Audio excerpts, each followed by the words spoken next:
Hi, welcome to the DIY Photo Organising Podcast. I'm Fiona from Photo Helper.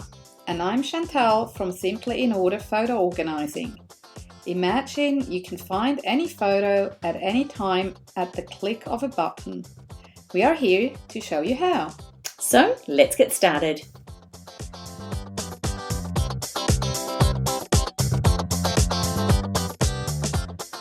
Hello everybody.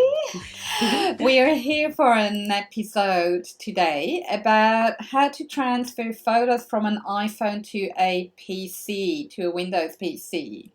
Hi Fiona. Hello, how are you, Chantal? I'm good, how are you? Yeah, really good. So I'm sure Fiona has encountered that situation quite often too with clients that they use iPhones, but most people still have Windows these days and not necessarily Apple. So is that what you experience as well? Yeah, there's a mix. Yeah. There's definitely a mix. Yeah. And so we need to know how to work with, a combination. Yeah. And, generally it's quite obvious that an iPhone will never work as well with a PC than it will with a Mac. That's just the nature of things, and that's fine. There's always ways around it. And we're here today to share how you can transfer your photos onto your PC. There's different ways. One is, of course, using the cloud. That will help us to kind of automate that step, that process, and we'll talk a bit more about that in a minute. And the other one is, how about if I don't want to use the cloud? How do I get these photos off the phone onto the PC? Yes. Yeah. So there's different options as well. So, fantastic. Shall we start with the cloud? Yes. So I'll give a bit of an overview. There's a few different options, and then you can dive in with some detail. Okay. So transferring photos using the cloud, there's a few. We could use iCloud. Yeah. Which is definitely one option. We can also use OneDrive. So we'll go through a bit of the details on that. And then also Dropbox. Yes. So there's some of the options. I'll jump in just with a quick overview of the iCloud. So definitely there's a really recently Apple came out with a new upgraded app that can be used with iCloud on a PC specifically. So I definitely encourage you, if you haven't already, to look into that. So I've looked at that myself as well, but recently you've looked at some of those settings, Chantal. So what, just from a step-by-step that you've done recently with turning that on, and what was your experience with that with iCloud? iCloud? Yep. So, of course, first of all, you need to make sure that the two can talk together, so to speak. Yeah. So on your iPhone, you need to have the iCloud Photos library turned on. So not just the iCloud, you need to turn on the Photos library. That's an extra step. And same on your Windows computer. You have to log in there with your Apple ID, and so that it can talk together through the cloud, through the iCloud. So what will then happen is, when you take a photo on your phone and you turn on your computer and it's connected to the internet, it will download that new phone photo from the iCloud onto your PC. And just in your Explorer, you see really just another folder. Yes. And it's an icon, just in your drop-down list, and it just says iCloud. Yes. And so really the folders that you've got there just populate and they come up. Yeah. I have to be honest, I haven't looked deeper into that, and actually I think none of my clients is using that setup with their iPhone and PC. So I think we'll cover that in a separate episode and look a bit more into how exactly it works, because one thing is to get the photos onto your PC from your phone, but what happens once they're there?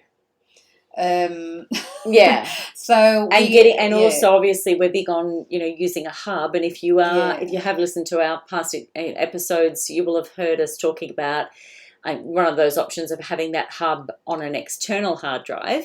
So maybe that's a good idea. We can cover the sort of the ins and outs of how that feature of iCloud works if you've got all different setup and options. Yeah. But that's definitely one of them.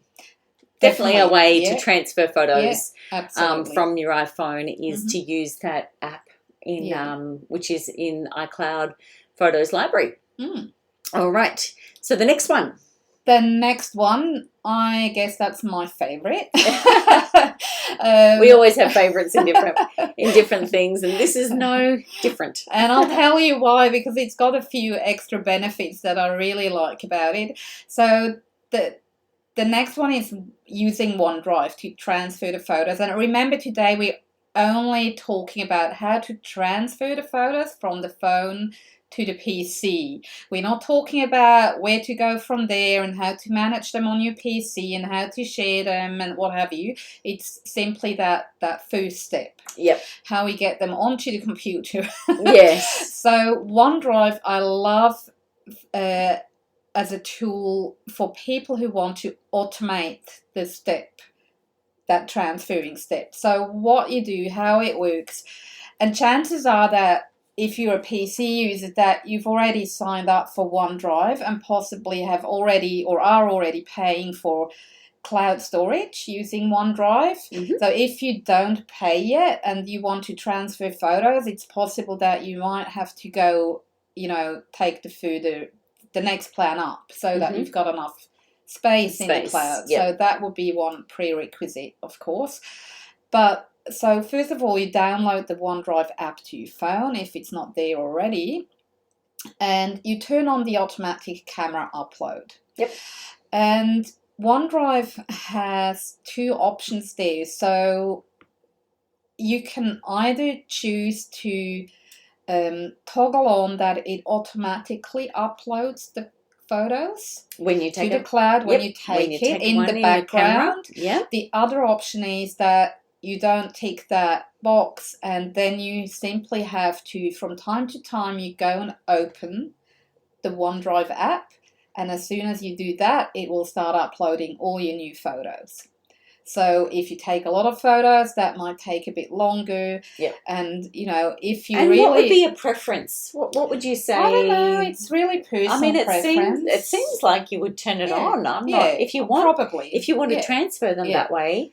Yeah, because you want to have it done in, as automatically as possible, and then you would choose to do that automatically in the background. So, definitely, yes. Yeah, maybe if you were, not wanting to do that transfer with data on your phone, and that might be a reason. These are actually options too that you can choose. You can turn it off. You can turn it off and say that I only upload when I'm on the Wi-Fi.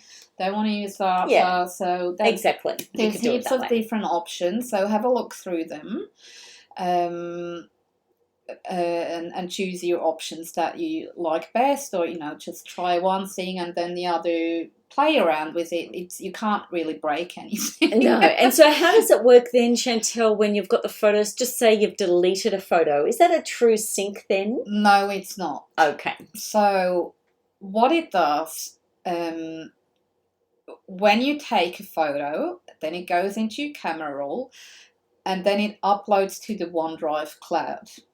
As soon as it's finished uploading, it's not synced anymore. It's completely unlinked, and you can delete your photo off the camera roll. It's not going to be deleted in the cloud. So I have to say, so far, this is actually exactly the same way as Dropbox works as well. So that's the other option. OneDrive or Dropbox, they work exactly the same in that. So, and it's not synchronizing. Yes. That also means that, for example, and I think we talked about that in a different episode recently, when you have that upload happening, it's up in the cloud, and then later you edit a photo in your camera roll, it's not going to recognize that you've edited it because it's already up in the cloud. It's already in the cloud, yeah. So that, but that's like a minor, I don't know. It's not, for me, I don't really find that so relevant because personally I hardly ever edit photos on the phone, and I find most of my clients don't either. So, yeah. That's a feature you can work around. And then at the other end on your PC, you will have that folder OneDrive, and in there you'll find a folder pictures and camera roll, and that's where your photos come in from your phone. Fantastic. Easy as that. Yeah. And one real big benefit that I love, and again Dropbox does the same thing, when you go through that cloud, it actually renames your files. With that month, that year, month, day, backwards order, which we love. Yeah. Because it's chronological. And I love that, especially for movie files. Because sometimes movies lose their capture date when you start moving them around from one drive to the next. Bane of my life. It is. Damn videos. And it's simply because they're a different format than photos, it can be very... So that can be a bit of a challenge. So that's a great feature. That is a great feature. And one thing maybe to note when you and that's in general, when you transfer photos from an iPhone to a PC, iPhone uses a few formats that PCs don't. So, for example, the classic on an iPhone would be the live photos. So when you move a live photo from your iPhone to a PC, what will happen, it will create two files. It will create a JPEG file, and it will create a 3-second movie file.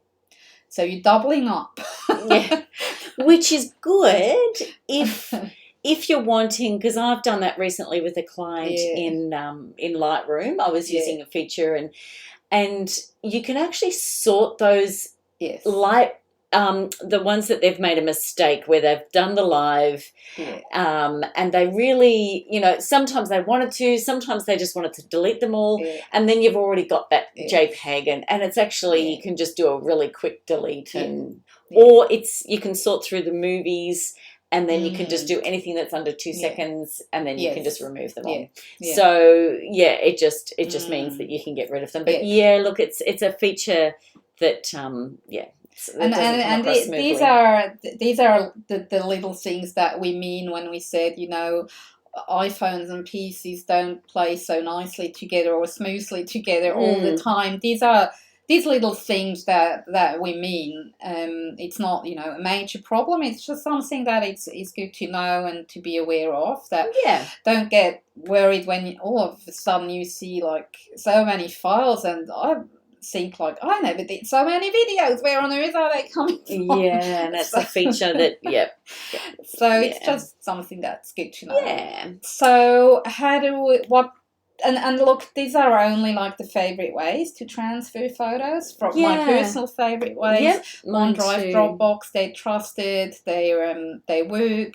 There are others, so you might want to give another one a go and see how that goes. But if you like the iCloud and you're happy with with clouds transferring, then there's some great. These are some great, easy, sort of well-rounded programs. And Dropbox, again, definitely the same feature. You can just download that, turn that on, have a look at the settings.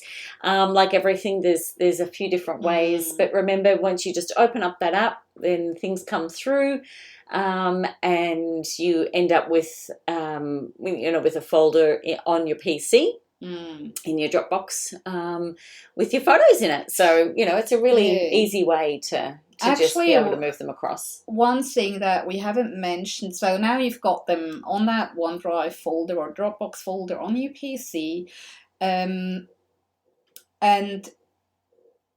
this folder is actually synced to your cloud. So if you start deleting photos there, they'll be gone in OneDrive cloud as well, but not on your camera roll. So it's not syncing between camera roll and OneDrive cloud, but it's syncing between OneDrive cloud and your PC. Yes. Now, if you, and any other Dropbox, where you've logged into that, and you will notice when you try it out. So let's say you've got all these photos down in your OneDrive folder on your PC, and you grab one of these folders and simply move it into Photo Hub. That might be on an external drive, that might be on your internal drive, wherever it sits, you drag and drop, you move that folder, and as soon as you do that, it will lose the connection to OneDrive. Yes. Yeah, and they will disappear immediately in your cloud. But that doesn't matter because remember we're only talking about how to transfer them. So they don't need to sit in that cloud forever. It's just an taking space. It might be just a way to move information across. Which is what people use Dropbox all the time, which is why it was designed. I think we mentioned that once. In one of our, it was an interesting little history lesson. But so that's the purpose of it. So that's good. But just don't be obviously. Be aware of how you're doing your 3-2-1 backup process. So then you're not removing things that you haven't backed up, and just know that that's a great step within your workflow. And that's definitely an option. All right. So that's then transferring. That was transferring photos using the cloud. Now we're going to be looking at transferring if you don't use the cloud. Okay. So one of the options that we've got there is. Obviously, you need to plug your phone in. That would go without saying, but it's just included in the step. We're here to help. So, plug it in. And when you're in, so if you've got a screensaver passcode on your phone, you'll need to just add that in. You'll need to hit trust to trust that computer. Sometimes... if your PC hasn't recognised the phone, which has happened to us a few times, just be mindful to unplug it out and plug it back in again. And often that will then just kick it back into gear, and it's just that's just the nature of IT and things like that. We just accept we don't need to investigate every single thing that comes up, but that one is just a simple replug it back in, and then it can recognise it again. So once it's done that, then what comes up on your computer, on your PC, on your Windows PC, it'll come up with the name of your phone. If you have a name on your phone, it'll come up with that name in your file Explorer structure.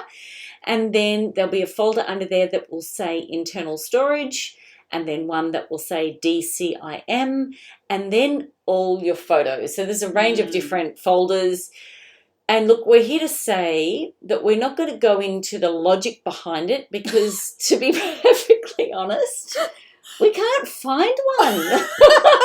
That's a really good one. Just no logic there much at all. So it comes up with different names of 121 Apple, or even 121 Cloud, or 197, and then it goes, numerically. Anyway, they're there. You can do as you will. We're not going to go into all the options because it is actually a little bit hit and miss as to what that logic is. But just know that if you're going to be doing it this way, and it's not our preferred method, but it is a way to transfer the data across. And obviously that's what the end result is. And then you put it into your hub and then you organise it. But just know that if you've removed photos and then you're taking other photos, they're going to pop in to different places, and it's just not a very logical, easy to see type structure on some computers, and depending on how you've moved things off your phone. So we just found this one that was the numbers with cloud on it as opposed to Apple, so I have to look into that and find out why. You can create a whole hot mess. It works fine. It's a perfectly fine and easy way to do it when you delete your photos off the phone once you have transferred them to the PC. Because then it will just simply start from scratch, and next time you plug it in, I haven't got these photos yet because I had deleted everything, and these are all new photos. If you don't want to have all your photos on your phone, which that's the point, a lot of the time these days we do. We have, it's easier to have more storage on the phones. And so we can, have the luxury of being able to have all those photos still there, and then just have a backup in the hub, and that's where we've obviously got our backup process. But just be mindful that when you do plug it in, if you are just copying them across to your hub, there's a lot more room for duplication there. Yes, absolutely. So just be mindful of that. That's all. Yeah. If you want to keep your photos on the phone, even after the transfer, I would not use that personally. Yeah. I wouldn't either. No. But it's an option, and so we've got it in there. Yeah. So the next one, Chantal, what is another way to transfer photos from your iPhone to PC without using the cloud? Right. So a tool I love to use and I always recommend is iMazing. We're not affiliated, yeah, but it's in the photo organizing community. It's a very well known and popular tool, and it works not only on Windows actually, also on Mac. So even if you've got an iPhone and a Mac and don't want to use the cloud or image capture, iMazing is a great tool to use. I do use it on my Mac too. So what it does, and also by the way, it's not very expensive, so it's quite affordable. And I find it the easiest way to transfer photos, and you also got the option to delete the photos straight off your phone once it's copied them over. You don't have to do that.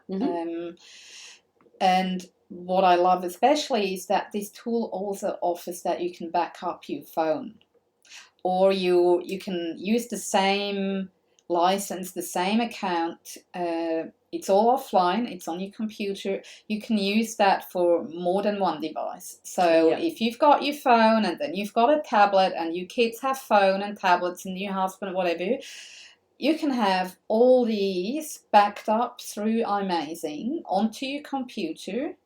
And you can also extract photos from their devices onto and messages into your hub. and text messages and things like that. That's the other extra. If you want to extract photos from text messages or WhatsApp, they pop up, when you plug in your phone, you've got all these choices and you just go and pick the photos that you want to add to your hub and copy them over, and then they're there. It's a great one, and there's a few of them out there. iExplorer is another one, that's another as one. well too. So there's definitely a few options, but iMazing's and with the backup, I just want to briefly come back to the backup. They have an option you can turn on that it backs up wirelessly. So imagine, you come home, you enter your Wi-Fi zone at home.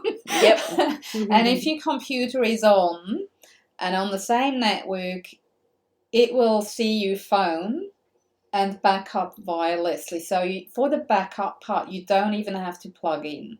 And that's really handy. That's great. And especially now that you might have heard that iTunes is no longer going to exist very soon. I think it's going to happen in September. I'm not quite sure. I would assume that Apple still offers some sort of a way how to back up your phone, but even then, if you're not wanting to go through iCloud that's backup a great options, option. This is definitely a great one. And it's a tool that's not like others sometimes that you will use again and again. It's on an ongoing basis, so to speak, that you will use that tool. So I personally highly recommend that, especially for iPhone and PC users. Yes, perfect. And it's a lot easier then to just pick up from where you left off and things like that. So it gives you a lot more flexibility. That's wonderful. So, Chantal, let's just give our lovely listeners a few best practice on what they're doing if they're transferring their photos over from their iPhone. So my first one is backup before you do anything. We are the backup queens over here, but not in duplicating backups, but definitely have yourself a system. But please just do a backup before you start, doing anything and moving things and then pressing, accidentally saying remove after, you've done the transfer and you haven't really, anyway, you get us. Backup. So please back up your phone first before you start trying any of these different options. And what's another one? The next one would be to test it out if you can.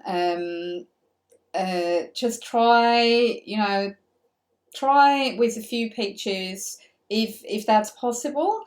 It's not always possible if you want to try the iCloud setup, and you're using iCloud Photos library, it will transfer the whole library, whether you've got 5 photos in there or 50,000. So, but if you can, test it out, do your own research. Things change very quickly in technology. So, just try it and test it and see which one works best, and then stick with that.